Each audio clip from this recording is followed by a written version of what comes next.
शादी की पहली रात मेरा पति कमरे में आते ही सो गया और मेरे सारे अरमानों पर पानी फिर गया। ये कैसे हो सकता था कि उसने ठीक तरह से मुझे देखना भी गवारा न समझा। ऐसी कौन सी नींद थी जो वह एकदम ही मुझे छोड़कर सो गया। मेरे अंदर ही अंदर एक आग जलने लगी। मैं कब से एक ही तरफ बेड पर बैठी उसका इंतजार कर रही थी और उसने तो मुझे ऐसे नज़रअंदाज कर दिया जैसे मैं कमरे में ही ना हूँ। भला मुझ जैसी खूबसूरत लड़की को भी इस तरह नज़रअंदाज किया जा सकता था, और वह भी शादी की पहली रात। इस बात ने मुझे जलते तवे पर बैठा दिया। कुछ देर में मैंने अपने पति सौरभ का इंतजार किया। क्या पता कुछ देर की नींद के बाद वे जाग जाए। लेकिन जब वह गहरी नींद सो गया और उसके खर्राटे कमरे में गूंजने लगे, तो मैंने उठकर अपना शादी का जोड़ा बदला और यहाँ से वहाँ चक्कर काटने लगी। नींद मेरी आंखों से कोसों दूर थी। इस रात के इंतजार में तो मैं पिछले 1 महीने से दिन गिन रही थी, और जब ये रात आई तो सब कुछ मिट्टी में मिल गया। दरअसल मेरी उम्र सिर्फ 16 साल थी, इसलिए मेरे अंदर पनपने वाले जज्बात कुछ ज्यादा ही थे। फिर सौरभ ने मुझसे अपनी मोहब्बत से शादी की। इस बात ने मुझे और ज्यादा मगरूर बना दिया। लेकिन शादी की पहली रात उसके व्यवहार ने मुझे चौंकाने पर मजबूर कर दिया। जिसने मुझसे शादी करने के लिए इतने पापड़ बेले थे, वह पहली ही रात मुझे छोड़कर कैसे सो सकता था। मेरा दिल बुरी तरह से सुलग रहा था। मैं दबे पांव कमरे से बाहर निकली और सोचा कि अपनी बड़ी बहन के कमरे का जायजा लेती हूँ। आखिरकार वह भी तो मेरे साथ ही शादी होकर इस घर में आई थी।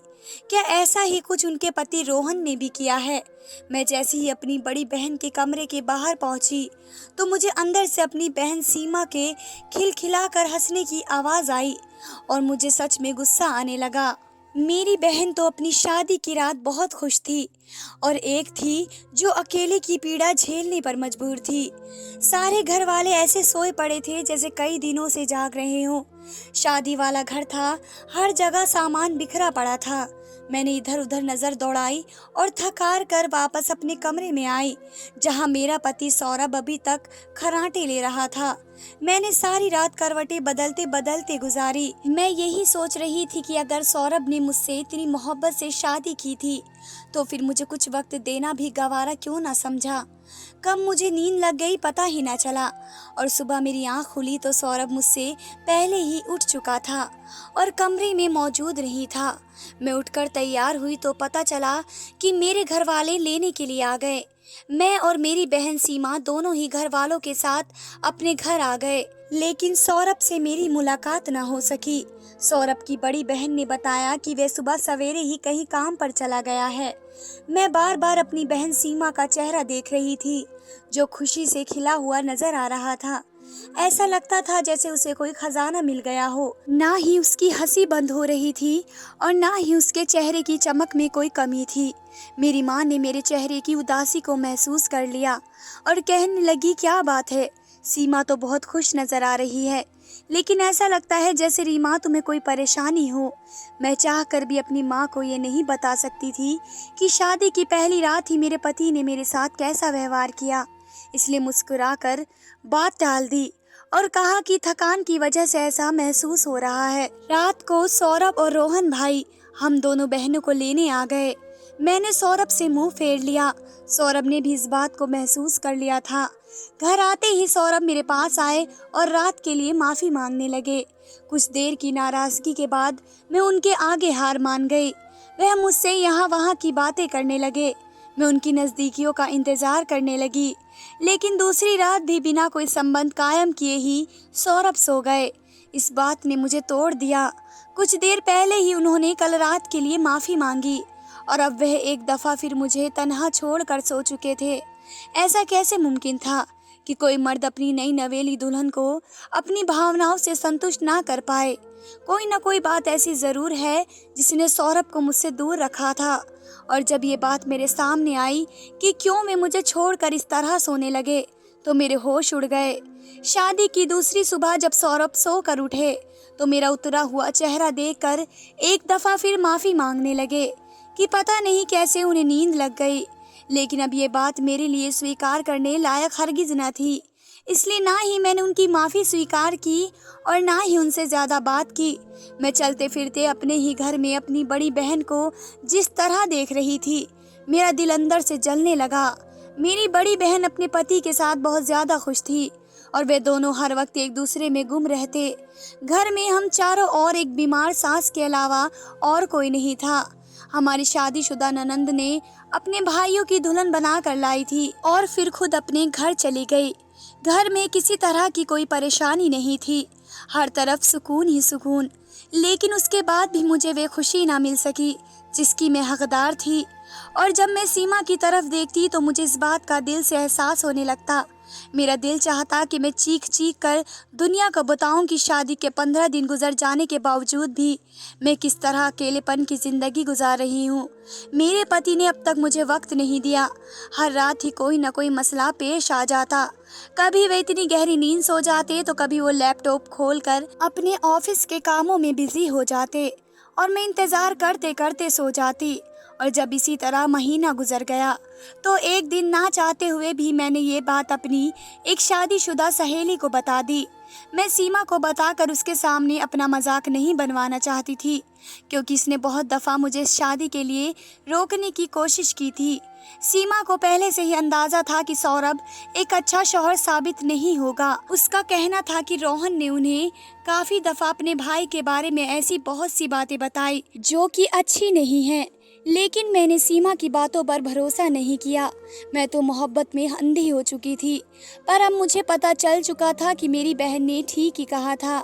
जब मेरी शादीशुदा सहेली को इस बात का पता चला तो उसका मुंह खुला का खुला रह गया और वो कहने लगी, रीमा, तुमने इतनी बड़ी बात क्यों छुपा रखी है? तुम्हारा पति तो तुम्हारे पास होते हुए भी तुम्हारा नहीं है, वे नामर्द है।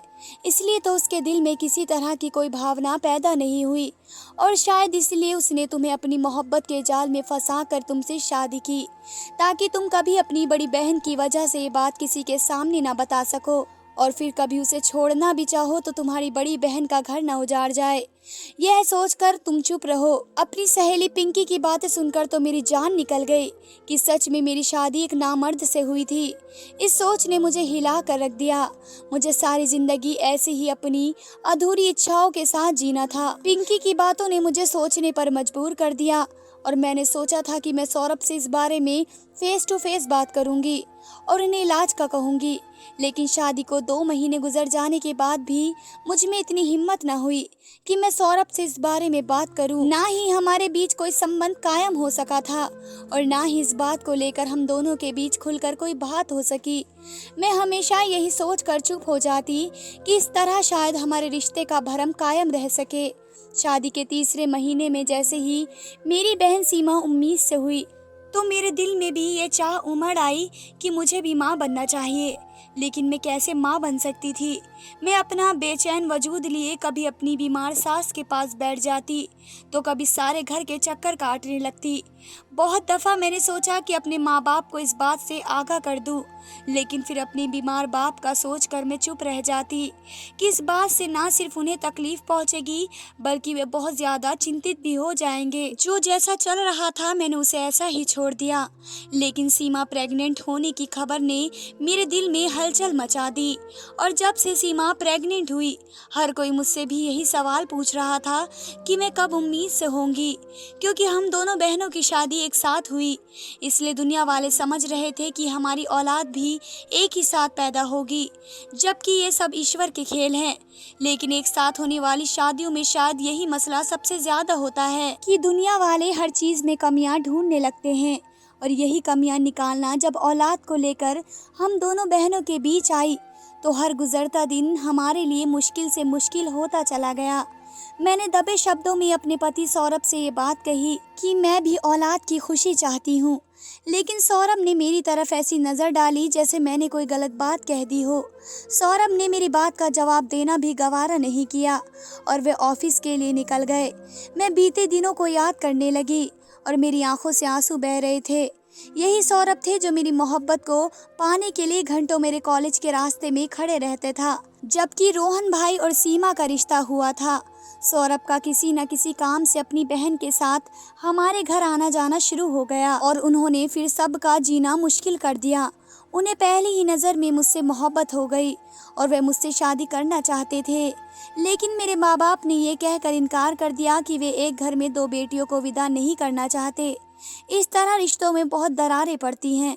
लेकिन सौरभ तो मेरे घर वालों के लिए एक इम्तिहान बन गया और कई दफ़ा अपनी बहन को रिश्ता देकर भेजा।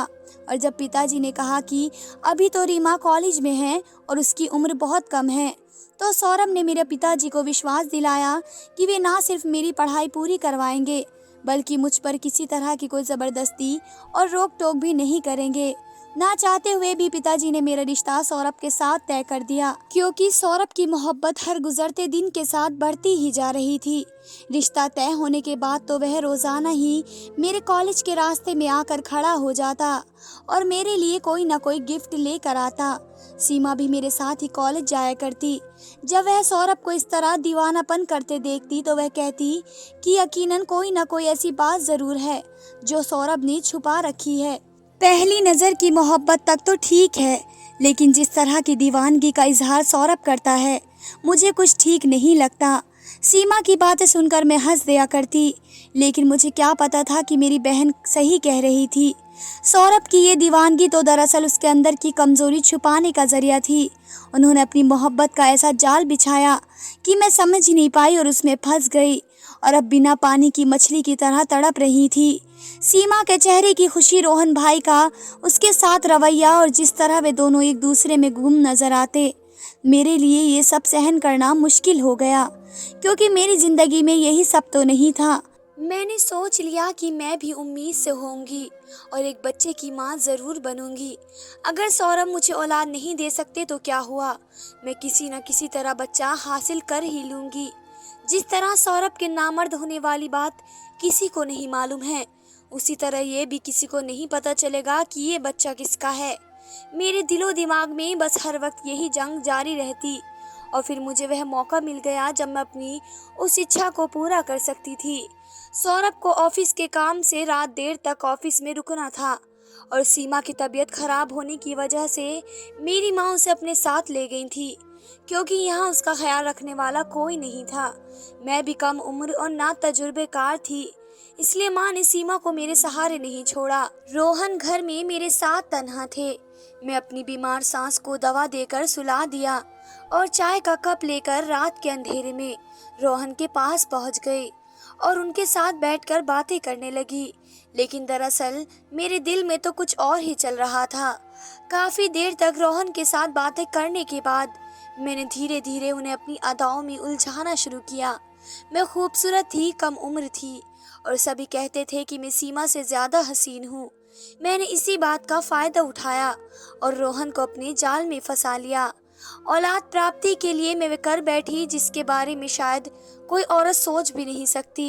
मैंने अपनी बहन के पति के साथ संबंध बनाना चाहा, क्योंकि मुझे किसी भी हाल में औलाद चाहिए थी।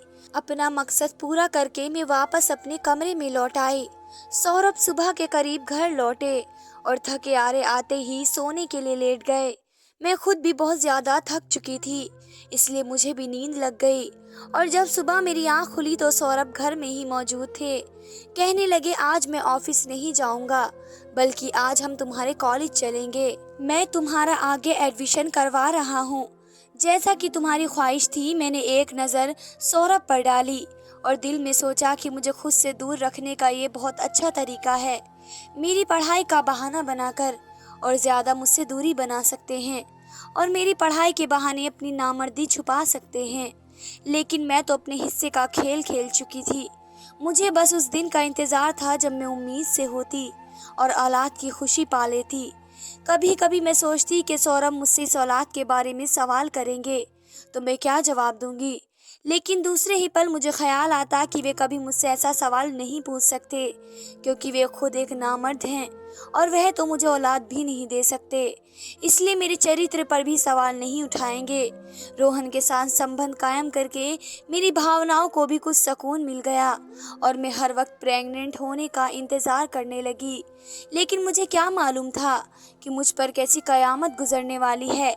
हमारी शादी को पूरे 6 महीने होने वाले थे और ये 6 महीने मैंने सौरभ की मोहब्बत के बिना ही गुजार दिए। ये भी ऐसी एक रात थी सौरभ हमेशा की तरह जल्दी सो चुके थे और उनके सोने के कुछ देर बाद मुझे भी नींद लग गई। लेकिन जब आधी रात को मेरी आंख खुली तो सौरभ कमरे में मौजूद नहीं थे। इतनी रात को सौरभ कहाँ गए थे? यही सोचकर जब मैंने सौरभ को ढूंढना शुरू किया तो मैं रसोई घर के दरवाजे पर पहुंच गई। अंदर से सौरभ और सीमा की आवाज़ें आ रही थी। मैं दरवाजे के बाहर ही खड़ी हो गई और उनकी बातें सुनने लगी। और फिर जो सच मेरे सामने आया उसने मेरे रोंगटे खड़े कर दिए। सीमा सौरभ से कह रही थी कि बस कुछ दिन और इसी तरह गुजार लो, फिर सब कुछ ठीक हो जाएगा। सौरभ तड़प कर कहने लगा कि पहले ही मैं 6 महीने इस तरह गुजार चुका हूँ। अब मेरे लिए और ऐसा रहना मुमकिन नहीं है। मैं कब तक ऐसे अपने आप से जंग लड़ता रहूँगा। सौरभ की बातों ने मेरे होश उड़ा दिए। वह और सीमा ये सब क्या कह रहे थे? मैंने दरवाजे की दरार से अंदर झांका तो सीमा ने सौरभ के कंधे पर हाथ रखा हुआ था। वह कह रही थी कि बस कुछ वक्त और फिर सब कुछ नॉर्मल हो जाएगा। तुमने ही जल्दबाजी में शादी कर ली। अगर थोड़ा वक्त रुक जाते तो ऐसा न होता। मैंने तुमसे इस वक्त भी कहा था कि रीना से शादी करके गलत फैसला ना करो, बल्कि कुछ वक्त रुक जाओ। सौरभ और सीमा को रात के अंधेरे में एक साथ रसोई घर में देखकर ना सिर्फ मेरी जान निकल गई, बल्कि मैं सोच रही थी कि यही वजह थी जो मेरी बहन नहीं चाहती थी कि मैं सौरभ से शादी करूं, क्योंकि वे तो खुद सौरभ में दिलचस्पी रखती थी, बल्कि सौरभ ने भी उसे धोखा दिया था। वे आधी रात को मुझे छोड़कर मेरी बहन के साथ यहाँ बिजी थे। लेकिन अगर सौरभ और सीमा में दिलचस्पी थी तो उन्होंने मुझसे शादी क्यों की? शायद अपना जुर्म छुपाने के लिए, क्योंकि अगर मेरी जगह कोई और उनकी पत्नी बनकर आती तो वे कभी सीमा के साथ इतना करीब नहीं हो सकते थे। उस वक्त तो सीमा उनकी भाभी भी थी और साली भी। उस रिश्ते से वे इसके साथ आसानी से मुलाकात कर सकते थे।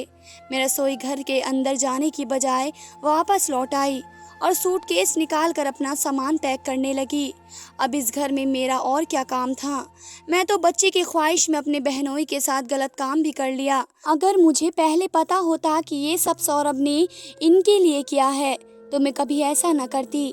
मेरी आंखों से आंसू बह रहे थे और मैं अपना सामान बांध चुकी थी कि तभी सौरभ कमरे में आए और ये देखकर हैरान रह गए कि मैं ना सिर्फ जा रही थी बल्कि कहीं जाने की तैयारी भी कर चुकी हूँ। सौरभ ने फौरन हाथ पकड़ा और पूछने लगे, आधी रात को तुम्हें क्या हुआ है और तुम कहाँ जा रही हो? मैंने रोते हुए सौरभ से कहा कि जब आपकी भावनाएं की संतुष्टि के लिए सीमा यहाँ मौजूद है तो फिर मैं यहाँ रुक कर क्या करूँगी। पिछले 6 महीने से सिर्फ यही सोचकर चुप रही कि शायद आप नामर्द हैं और मुझे आपका पर्दा रखना चाहिए। लेकिन आज मुझे पता चल गया है, दरअसल आपकी मर्दानगी तो सिर्फ सीमा के लिए है। मेरी बात सुनकर सौरभ की आंखें फटी की फटी रह गई और उन्होंने मेरे मुंह पर अपना हाथ रख दिया और कहने लगे, रीना कुछ तो होश करो, तुम कैसी बातें कर रही हो? मैं सीमा के साथ कैसे कुछ गलत कर सकता हूँ? मैं मानता हूँ कि मैंने इतने दिनों से तुमसे दूरी बनाई, लेकिन सिर्फ इसलिए क्योंकि तुम आगे पढ़ना चाहती थी। सीमा ने मुझे बताया कि ये तुम्हारी ख्वाहिश है कि तुम मेरे साथ कोई संबंध नहीं बनाना चाहती हो जब तक कि तुम्हारा ग्रेजुएशन पूरा नहीं हो जाता, और इसलिए मैंने खुद पर काबू पाया और कभी नींद की गोली खाकर सो जाता तो कभी खुद को कामों में बिजी कर लेता। आज रात मुझे नींद की गोली खाकर भी नींद न आई तो मैं बावर्ची खाने में पानी पीने के लिए चला गया और मैं वहाँ सीमा इसी बात को कह रही थी कि मेरे लिए अब तुम्हारे बगैर रहना मुश्किल हो गया है। लेकिन सीमा मुझे समझा रही थी कि बस कुछ वक्त की बात है, तुम्हारी पढ़ाई पूरी हो जाएगी तो फिर तुम मेरे साथ अच्छी तरह जिंदगी गुजारोगी। सीमा ने तो शादी से पहले ही तुम्हारी ये इच्छा मुझ तक पहुंचाई थी कि तुम इतनी जल्दी मुझसे शादी नहीं करना चाहती बल्कि पढ़ना चाहती हो। लेकिन मैंने सीमा से कहा था कि वे तुम्हें यकीन दिला दें कि मैं तुम्हारे साथ ज़बरदस्ती नहीं करूँगा, और इसलिए मैंने शादी की रात से लेकर अब तक अपने आप पर काबू ही रखा हुआ है। लेकिन पता नहीं तुम क्या कुछ कह रही हो। अपने पति की बातें मेरे सर से गुजर गई।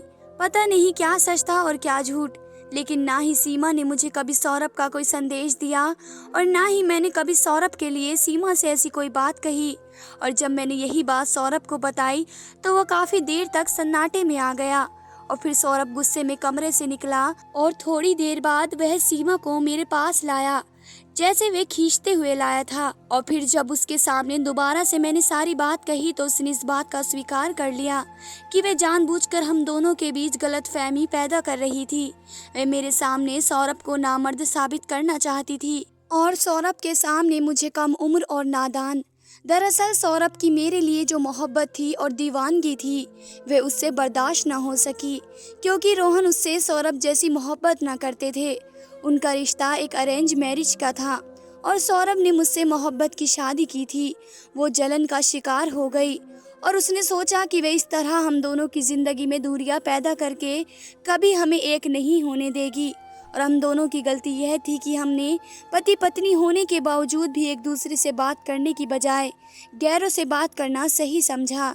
अगर मैं अपने दोस्त से बात करने की बजाय सीधा सौरभ से बात करती तो इतनी समस्याएं पेश ना आती। और अगर सौरभ भी सीमा को बीच में न लाने की बजाय मुझसे मेरी मर्जी जानने की कोशिश करते तो शायद ये 6 महीने हम दोनों ही ऐसी पीड़ा में न काटते। जो भी था, सीमा की इस गलती की वजह से बहुत कुछ बिगड़ गया था। मैंने भगवान का धन्यवाद किया कि मैं प्रेग्नेंट नहीं हुई, वरना मैं सारी जिंदगी कभी सौरभ के आगे सर न उठा पाती। मैंने और एक दूसरे से माफ़ी मांग ली और रोहन को भी सीमा का सारा सच बता दिया। यह जानने के बाद सीमा के दिल में हमारे लिए नफरत पैदा हो गई। रोहन खुद उसे लेकर अलग हो गए। वैसे भी जो कुछ मेरे और रोहन के बीच हो चुका था, उसके बाद हमारा एक छत के नीचे रहना मुमकिन भी नहीं था। आज मैं और सौरभ एक बहुत अच्छी शादीशुदा जिंदगी गुजार रहे हैं, लेकिन कभी कभी मैं सोचती हूँ कि हम दोनों की जरा सी नादानी हमारे रिश्ते को हमेशा के लिए ख़त्म कर सकती थी। और मैंने तो कभी सोचा भी नहीं था कि मेरी सगी बहन ही मेरी खुशियों की दुश्मन भी हो सकती है। क्या आप लोगों ने भी कभी किसी को नफरत की आग में इस कदर अंधे होते देखा है? धन्यवाद दोस्तों।